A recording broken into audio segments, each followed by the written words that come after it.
Welcome back friends, ये हमारी video number 31 class 12 computer science with Python series के लिए। और हम डिस्कस कर रहे थे चैप्टर नंबर 5 रिकर्सन को।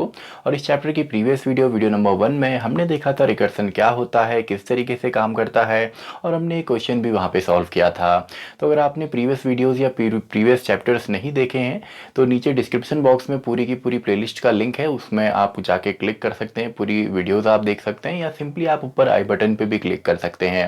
तो इस वीडियो में हम यहाँ पे कुछ और क्वेश्चन सॉल्व करेंगे रिकर्सन की मदद से। तो स्टार्ट करते हैं। पहले इनको हम थ्योरेटिकली देखेंगे, देन इन्हीं को हम प्रैक्टिकली भी सॉल्व करेंगे।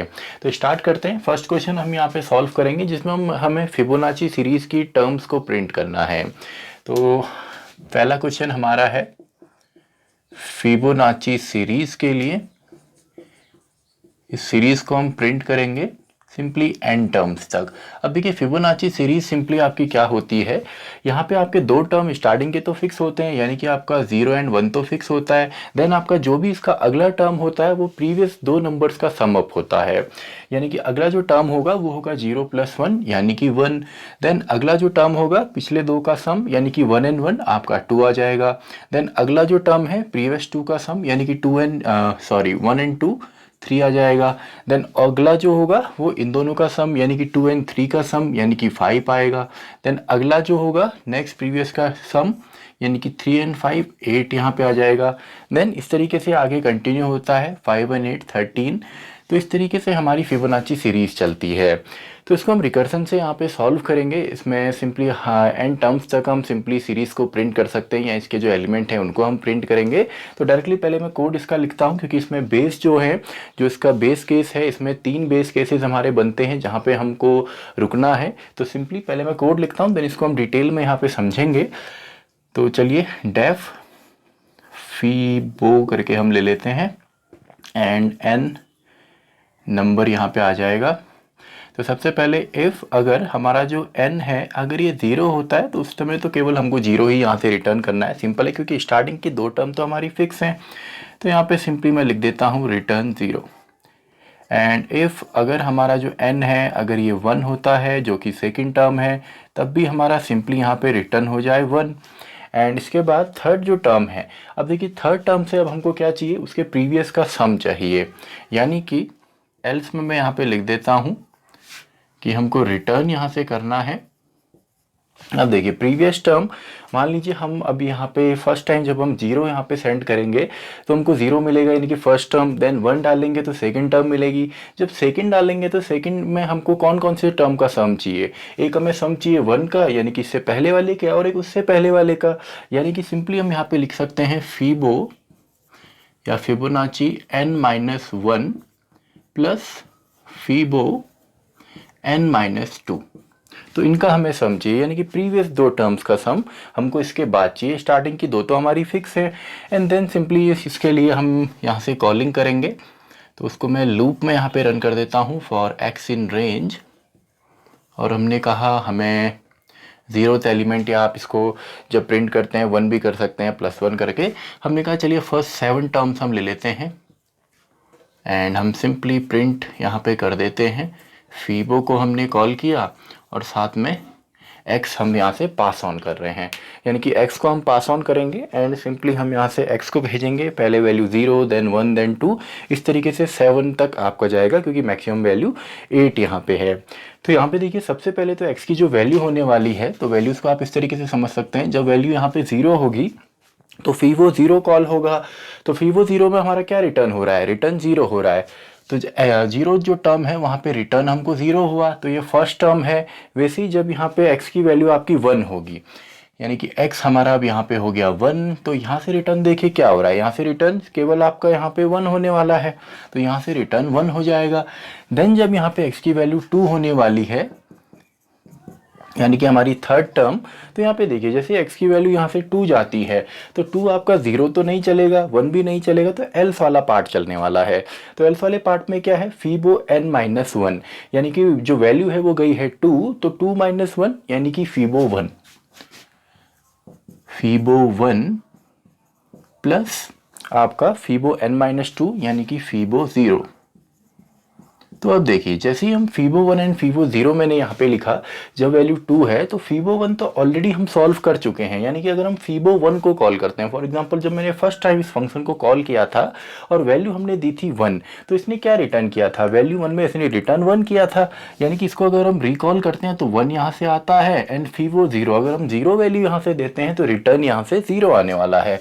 तो 1 प्लस 0 वैल्यू हमको क्या मिलेगी, 1 मिलेगी। तो देखिए टर्म्स तो हमारी उसी तरीके से बन रही है जैसे हमें चाहिए थी, सबसे पहले 0 देन 1 देन 1 एंड देन जब x की वैल्यू यहाँ पे नेक्स्ट चलेगी, यानी कि x की वैल्यू यहाँ पे जब 3 होगी, तो अब देखिए यहाँ पे क्या होता है, x की वैल्यू 3 है तो ना 0 चलेगा ना 1 चलेगा, तो यहाँ पे फीबो n-1 प्लस n-2 चलने वाला है, यानी कि यहाँ पे चलेगा फीबो n-1 यानी कि 3-1 फीबो 2 प्लस फीबो n-2 यानी कि 3-2 फीबो 1। अब देखिए फीबो 2 को जब हमने कॉल किया तो क्या होगा, ये पूरी प्रोसेस रिपीट होगी। तो फीबो 1 में क्या होगा, पहले फीबो 1 चलेगा प्लस फीबो 0 चलेगा, देन आपका 1 प्लस 0 1 यहाँ पे आएगा, यानी कि ओवरऑल यहाँ पे जो आने वाला है ये आने वाला है 1 प्लस फीबो 1 में हमारा क्या आया था, फीबो 1 में डायरेक्टली यानी कि जब हम फीबो को 1 यहाँ पे दे रहे हैं तो उसमें 1 रिटर्न हो रहा है, तो यहाँ से हमको सीधा क्या मिल जाएगा 1। तो 1 एंड 1 नेक्स्ट जो टर्म है 2, तो देखिए नेक्स्ट टर्म हमको यहाँ पे मिल रही है 2। इसी तरीके से जब हम x की वैल्यू यहाँ से 4 देते हैं तो 4 में यहाँ पे देखिए क्या होने वाला है, फिर से यहीं पे सेम, तो 4-1 फीबो 3 प्लस फीबो 2। तो फीबो 3 में ये पूरी प्रोसेस रिपीट होगी। तो 3 में क्या रिपीट होगा, एक तो ये पूरा रिपीट होगा एंड इसमें भी फीबो 2 का ये पूरा रिपीट होगा, यानी कि फीबो 2 का ये पूरा जो पार्ट है ये पूरा भी रिपीट होगा। तो इस तरीके से ये काफ़ी कॉम्प्लेक्स होता है, जैसे जैसे आगे बढ़ता है आपको तो शायद लॉजिक समझ में आया होगा। तो सिस्टम पे काफ़ी कॉम्प्लेक्स होता है और अगर हम ज़्यादा टर्म्स वहाँ पे प्रिंट करने की कोशिश करते हैं तो हमारा सिस्टम भी लैग करता है, उसकी स्पीड भी कम होती है, इसको हम प्रैक्टिकली देखेंगे अभी। तो फीबो 3 में डायरेक्टली अगर मैं आंसर लिखूँ, क्योंकि ये पूरी प्रोसेस यहाँ पे रिपीट होगी एंड फाइनली हमको 2 यहाँ पे मिलेगा एंड सिंपली फीबो 2 का जो रिजल्ट है यानी कि 1 हमको मिलने वाला है। तो 2 + 1 नेक्स्ट टर्म 3 हमको मिलेगी और देखिए यही हमारी टर्म्स हैं, सबसे पहले 0 है, देन 1 है, देन 1, देन 2, देन 3। तो 0 1 1 2 3 नेक्स्ट टाइम आपका 5 आना चाहिए। तो देखिए x की वैल्यू अगर हम यहाँ से 5 देते हैं तो ये चलेगा फीबो 4 प्लस फीबो 3। तो फीबो 4 जब होने वाला है तो 4 में रिजल्ट फाइनली हमको क्या मिला, पूरा ये सॉल्व हो गया। आप देखेंगे जब हम यहाँ पे 3 लिख रहे हैं, या सॉरी फीबो 4 लिख रहे हैं, तो 4 में 3 चल रहा है एंड 3 के जब 3 की बात हो रही है तो ये पूरी प्रोसेस हो रही है एंड 2 की बात हो रही तो ये पूरी प्रोसेस हो रही है। तो यहाँ पे फीबो 4 में आपको 3 मिलने वाला है एंड फीबो 3 का रिजल्ट हमको 2 मिलने वाला है, तो लास्ट में आपको 5 यहाँ पे मिलेगा। तो इस तरीके से टर्म्स आप प्रिंट करेंगे। और अगर स्टैक के अंदर की बात करें तो यहाँ पे देखिए हर बार हम नए सिरे से कॉल कर रहे हैं। तो जब हमने फर्स्ट टाइम यहाँ पे फीबो 0 हमने कॉल किया तो स्टैक में कुछ इस तरीके से काम हुआ होगा, आपका यहाँ पे स्टैक में फीबो में 0 गया एंड इसने यहीं से 0 रिटर्न कर दिया, यानी कि स्टैक से एग्जिट भी हो गया और 0 हमको मिल गया। नेक्स्ट टाइम जब हमने 1 किया तो स्टैक के अंदर आपका 1 यहाँ पे आ गया एंड इसने 1 रिटर्न किया तो 1 हमको मिला।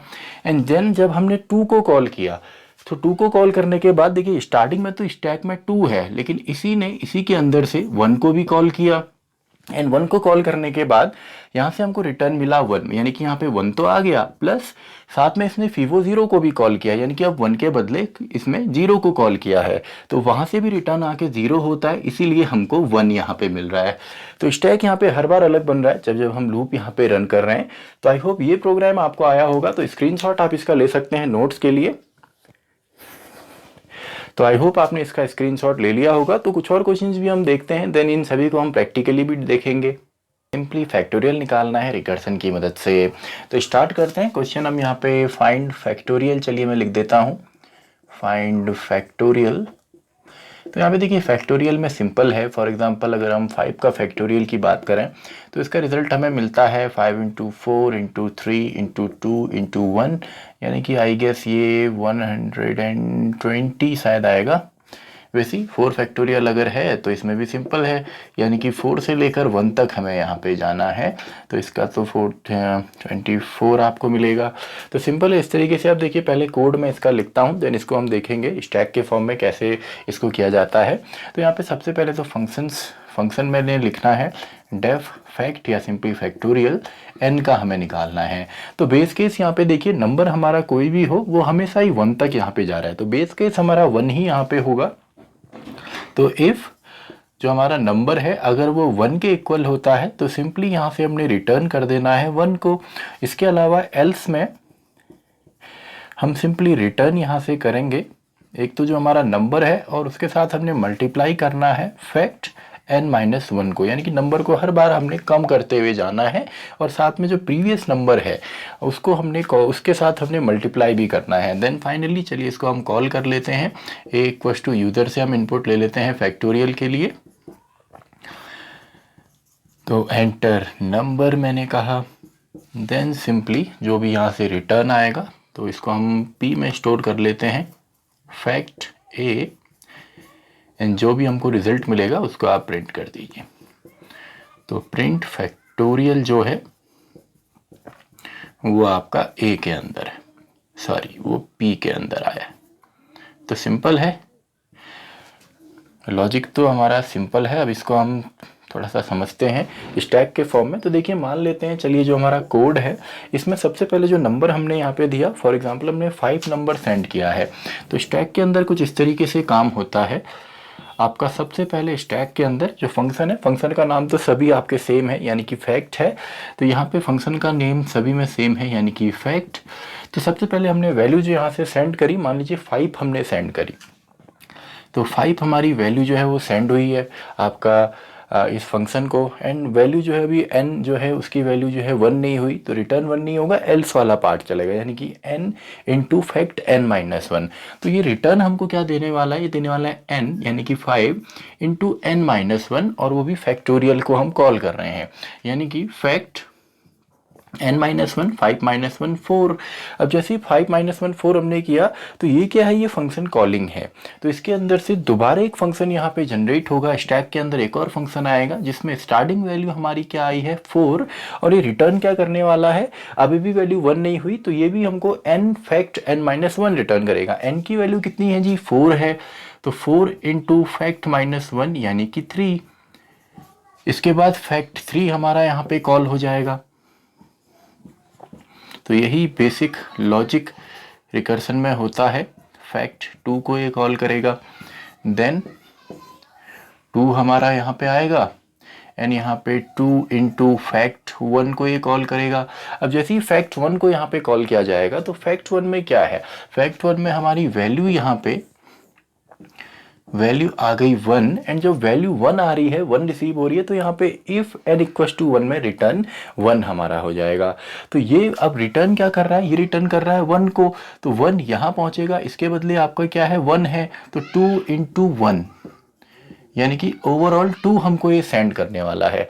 तो 2 जब सेंड होके यहाँ आएगा तो इसकी जगह वो क्या बनने वाला है, 2 बनने वाला है, क्योंकि फैक्ट 2 हमारा जब हमने कॉल किया था तो इसने क्या रिटर्न किया, 2 रिटर्न किया। तो ये हमें यहाँ मिला, तो यहाँ पे आप 2 रख दीजिए यानी कि 3 इंटू 2, रिजल्ट हमें 6 मिला। ये 6 हमको सिंपली यहाँ मिलने वाला है क्योंकि हमने जब इसको कॉल किया फैक्ट 3 को, तो यहाँ पे देखिए फैक्ट 3 के बदले अब हम 6 ले सकते हैं यानी कि 4 इंटू 6 इसने हमको रिटर्न किया 24, एंड फाइनली 24 हमें फैक्ट 4 के बदले मिलने वाला है यानी कि यहाँ पे को, तो यहाँ पे 5 इंटू 24, तो आपको इसको मिलेगा 120 जो कि 5 का फैक्टोरियल होता है। तो आई होप आपको लॉजिक भी यहाँ पे समझ में आया होगा, काफ़ी सिंपल है। तो आप स्क्रीनशॉट इसका ले सकते हैं नोट्स के लिए। तो आई होप आपने इसका स्क्रीनशॉट ले लिया होगा। तो इन दोनों प्रोग्राम्स को हम सिस्टम पे करते हैं एंड साथ में चलिए हम एक्सपोनेंट भी प्रैक्टिकली उसको हम डायरेक्टली कर लेंगे।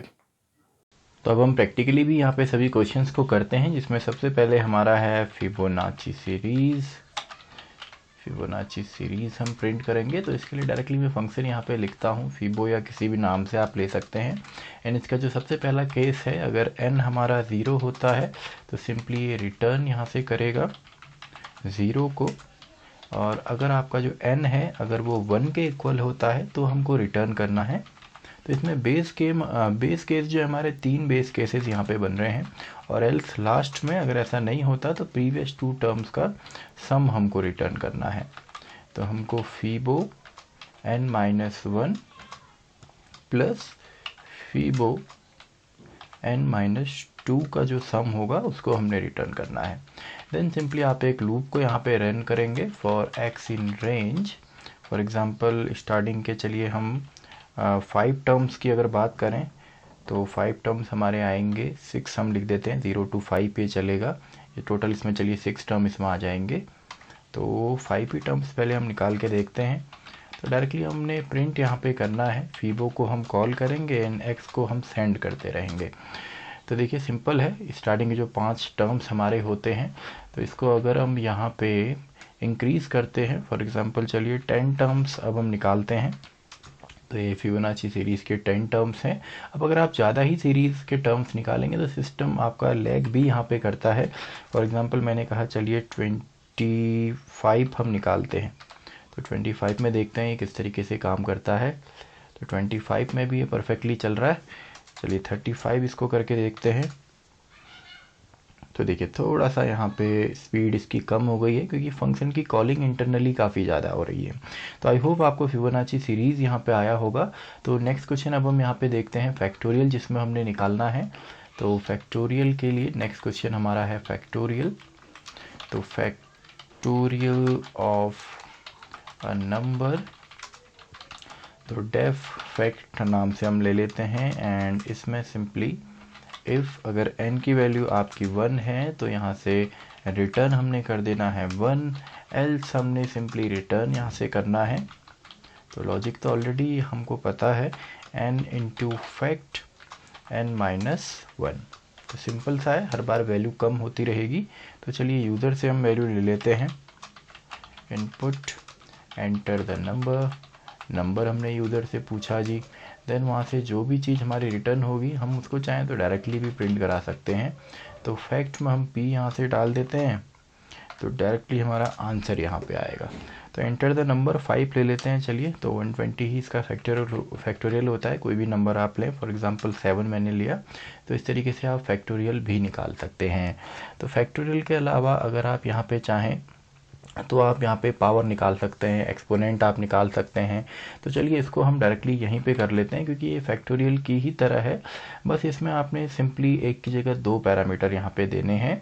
तो यहाँ पे नंबर तो हमारा सेम रहेगा। चलिए इसको मैं पावर यहाँ पे कर देता हूँ फैक्टोरियल की जगह, क्योंकि पावर फंक्शन हमने क्रिएट करना है, पावर हमको निकालना है। तो पावर मैं यहाँ पे लिख देता हूँ एंड कॉलिंग के टाइम पे भी मैं पावर यहाँ से कॉल करूँगा। एंड यहाँ पे देखिए जब हम पावर निकाल रहे हैं तो एक तो हमें नंबर यहाँ से चाहिए होगा जो p है, एंड साथ ही में इसकी पावर हमको कितनी चाहिए। तो p को चलिए हम पावर ले लेते हैं, n से हम नंबर ले लेते हैं। फॉर एग्जांपल 2 की पावर 8 है, 3 की पावर 9 है, कुछ भी आप निकाल सकते हैं फैक्टोरियल की मदद से। इंटर द नंबर एंड दूसरा हम यहाँ पे ले लेते हैं इंटर द पावर। तो दोनों ही वैल्यू हमने यहाँ पे दे दी। तो देखिए पावर निकालने के लिए नंबर भी हमको देना है, साथ में पावर भी हमने देनी है। तो दोनों ही हमने यहाँ पे दे दिए। उसके बाद चलिए यहाँ पे भी इसको मैं एडिट कर देता हूँ, पावर या एक्सपोनेंट हम निकाल रहे हैं। तो यहाँ पे देखिए नंबर हमने एक्सेप्ट किया और यहाँ पे जो बेस केस हमारा बनेगा वो हमारा बनेगा आपकी पावर से, जब तक पावर लास्ट नहीं हो जाती। फॉर एग्जांपल 2 की पावर 3 है तो उसको हम बोल सकते हैं उसको 2 की पावर 2 एंड 2 की पावर 1। तो देन उसको हम सॉल्व करेंगे। वैसे ही 2 की पावर 5 है तो उसको हम बोल सकते हैं 2 की पावर 2 इंटू 2, इस तरीके से हम सॉल्व करेंगे। तो सिंपली पावर जब तक 1 नहीं होती, लास्ट तक नहीं जाती, तब तक हमने ये काम करना है। और पावर 1 में जब भी आपके किसी भी नंबर की पावर 1 होती है तो सेम ही हमको रिजल्ट मिलता है, यानी कि नंबर ही हमको रिटर्न मिलता है। तो जैसे ही पावर यहाँ पे 1 होगी तो रिटर्न में हमने नंबर ही यहाँ पे कर देना है। अदरवाइज सिंपली हम यहाँ से इसको कॉल करते हुए जाएंगे, यानी कि हर बार हम पावर को ही कॉल करेंगे एंड सिंपली हमको यहाँ पे नंबर तो देना ही है और साथ में पावर को हमने एक एक करके कम भी यहाँ पे करना है। तो स्टैक के फॉर्म में आप इसको रख के देखिए, सिंपली आपको रिजल्ट यहाँ पे मिलेगा। तो मान लेते हैं हमको देना है 2 की पावर फॉर एग्जांपल 4, तो 16 ही आपको मिलता है। तो इस तरीके से किसी भी नंबर का आप ट्राई यहाँ पे कर सकते हैं। फॉर एग्जांपल मैंने कहा 3 की पावर 5, तो आई होप यही आपको रिजल्ट मिलेगा, इसको आप क्रॉस चेक कर सकते हैं। तो इसी के साथ हमारी ये वीडियो भी ख़त्म होती है, वीडियो नंबर 31, और ये वीडियो भी हमारा और ये चैप्टर भी हमारा ख़त्म होता है रिकर्सन। तो मैं मिलता हूँ आपसे अगली वीडियो में, वीडियो नंबर 32, जहाँ पे हम स्टार्ट करेंगे चैप्टर नंबर 6 को, वीडियो नंबर 32।